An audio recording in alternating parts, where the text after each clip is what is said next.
Alright, so Logan Paul responded to the CoffeeZilla thingo. He made a video called My Response to CoffeeZilla's Scam Allegations. Now, for those of you that don't know, I'll give a quick rundown. Logan Paul made this thing called CryptoZoo like a year and a half ago or something like that, and CoffeeZilla pretty much exposed the whole thing to be a scam in a 3-part documentary series. Allegedly, Logan Paul, so Logan Paul doesn't scam me. Because in this video, apparently he's trying to sue CoffeeZilla or something like that, like for defamation or something. There's a whole lot of shit going down, and if you want to see more videos outlining the whole CryptoZoo thing, there's a ton out there on YouTube. Actually, just go watch CoffeeZilla's 3-part documentary series. But yeah, Logan Paul responded to this video on his main channel, actually, which is kind of surprising. So let's have a look at this, and let's see if this guy, like, takes accountability or owns up or whatever. CoffeeZilla. I watched your 3-part series called Investigating Logan Paul's Biggest Scam, and like many on this platform, you have successfully used my name for views and money. What? Why? Okay, 8 seconds in, what the fuck is this? Already I've got a bad impression, bro. Like, already this just sucks. This is supposed to be a response video, and the first thing you say is, oh yeah, this guy successfully used my name for money and clicks.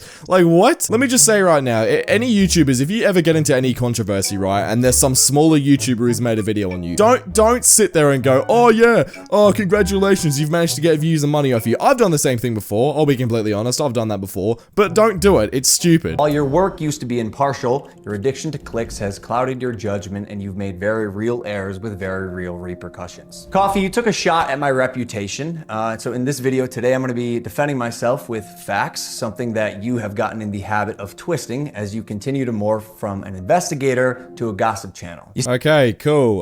That's great, Logan. I mean, to be honest with you, I don't really know 100% of the facts, so I'm not really going to comment on, like, the specific details and what's going on with CryptoZoo, because I just don't really know that much about it, and I don't really care to investigate it that much. But from what I know, Logan Paul is in a lot of trouble, so he better do this right. See, CoffeeZilla tried to work with law enforcement in the past, but his work was described as not anchored to truth and often speculative. He is a lopsided journalist with an agenda, and he's nothing more than the Keemstar of crypto and finance. What is that supposed to mean? The Keemstar of crypto and finance. I get it how, like, Keemstar is supposed to be like the bad guy of the internet or whatever, but like I don't think that makes any sense. To be honest, I know that Keemstar's done a lot bad in the past, but he's also done a lot of good. I don't really know why he's taken shots at Keemstar like that. But as opposed to just telling you, I'm going to show you some of the core discrepancies that I caught in CoffeeZilla's investigation. Coffee, you interviewed the developer who stole the game code, fled to Switzerland, and held it hostage for $1 million.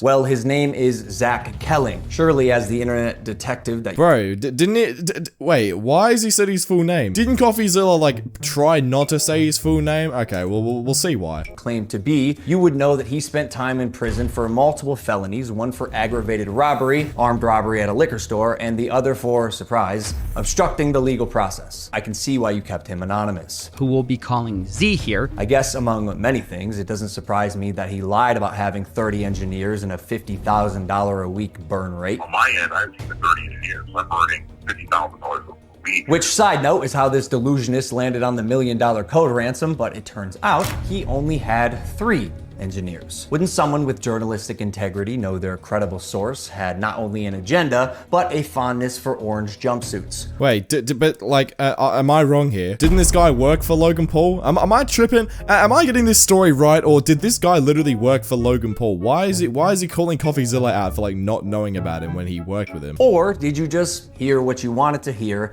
and moved on? Because even if you're lying to yourself, Steven, you still have to believe it. And I know what you're thinking. What type of idiot would work with an unsavory individual like Zach Kelling?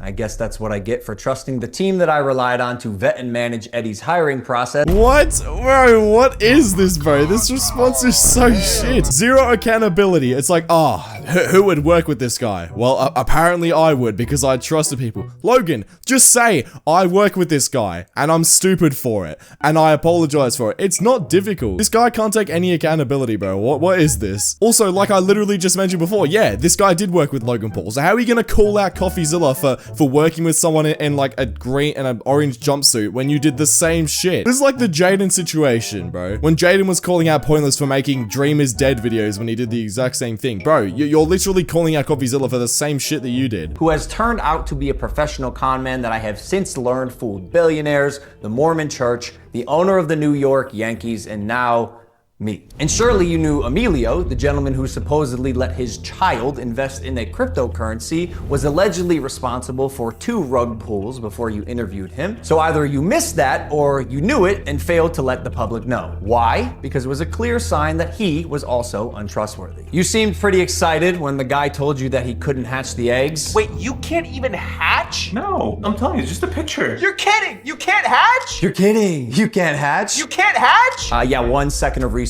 would prove that to be false, as you can definitely hatch eggs and even breed your animals. Click on that. Well, I mean, wasn't the entire like 3-part documentary series supposed to like show that you can't do that? And people have lost out on a lot of money because the basics of the game just don't fucking work. I love it how this guy's not even really like addressing any of the actual points in CoffeeZilla's video, and like he's just made a 7, like, bro, this video is 7 minutes. The whole documentary series was an hour and 30 minutes long. How are you supposed to, bro, just go into your podcast and do this. Don't make a main channel video edited and shit. Bro, do it unedited, do it unscripted, and just sit there and go through point by point. Going through and just like attacking CoffeeZilla doesn't do anything. Oh, we got a duck. And as you pointed out in your fine print, cross-hatching was available on ETH at one point, but you perpetuated the opposite as truth with your chest out. Basically, nothing worked. And by the way, guy, almost all NFTs are just pictures. I'm telling you, it's just a picture. And surely a real internet detective would not break criminal and civil laws in trying to get information, right? So why have you allowed the illegal recording of Jeff's phone call without his permission? And then more like an internet criminal, post it online. And it was interesting. It was like, this is wild. Now, although you didn't verify, I mean, I'm not gonna lie.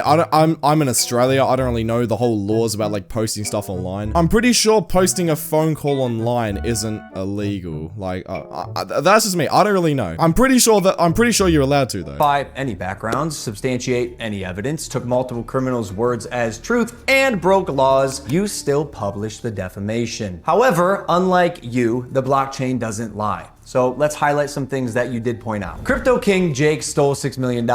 True or not, we had already removed him from the team when we realized he was a bad actor and his motives were purely financial. Conman Eddie, lead developer, stole $1.7 million. True or not, when we learned he was a bad actor as well, he was immediately removed from the team. While myself and Jeff sold nothing and made nothing as verified through investigation and the blockchain. Jeff, Logan's manager, to my knowledge, never sold.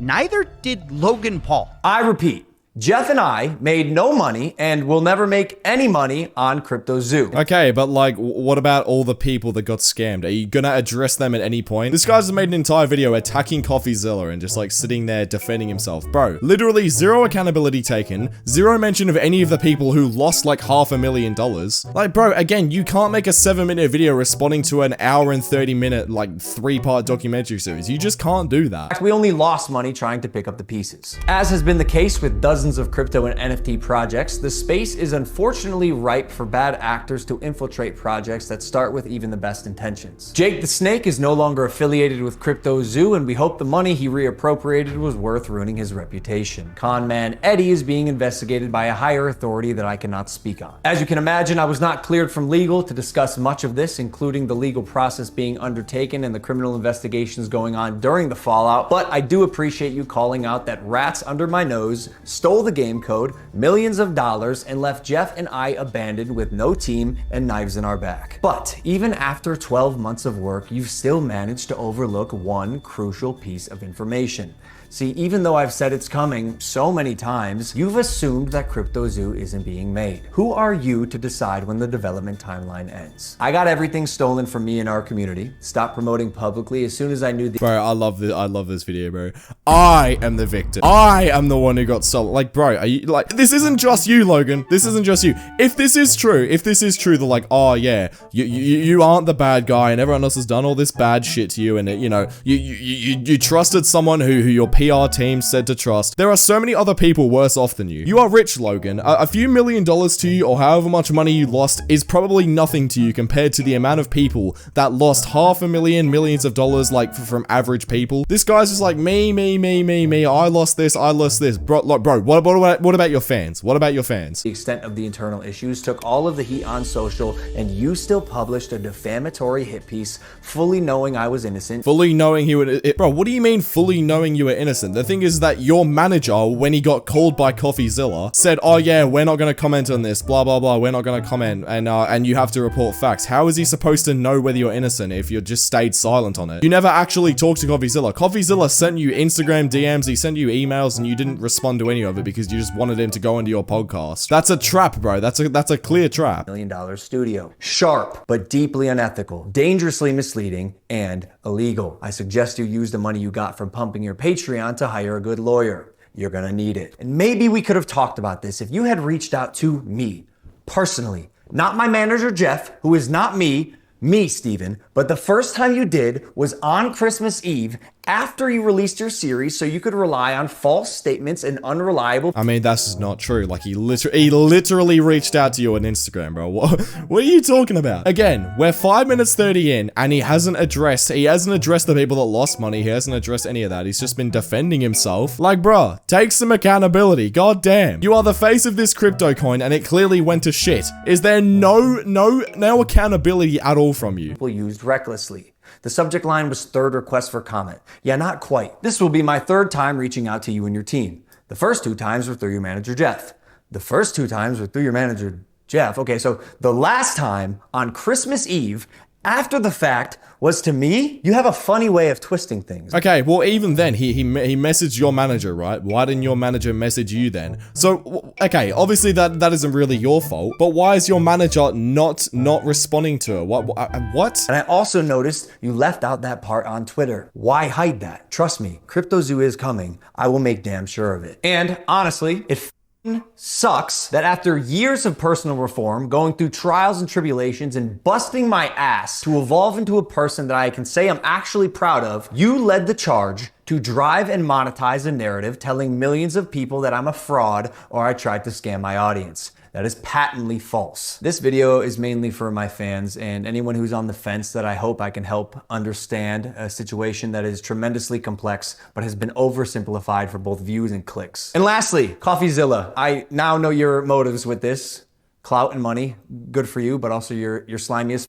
So I'm not gonna come on any of your podcasts. If you wanna come on Impulsive and talk about this, that's fine. You've denied my invitation. Bro, okay, so apparently because the guy's slimy, you're not gonna go into his platform. Well, the thing is, Logan, that can be easily flipped back onto you. The reason CoffeeZilla doesn't want to go into your podcast is because you're fucking slimy. Anyway, yeah, this is pretty much the end of the response. Logan Paul doesn't take accountability for anything. Not very surprised. I mean, the story isn't really over. There isn't really a clear conclusion, so everything is still speculation at this point. I'm not gonna say who's wrong and who's right, but like, this is not a good look for Logan. He literally just sat there saying, I'm gonna sue you, I'm gonna do this, and like, you better have a legal team ready. Kind of an L response from Logan Paul. Click the video on screen right now because YouTube thinks you'll enjoy, and I'll see you all over there. Bye.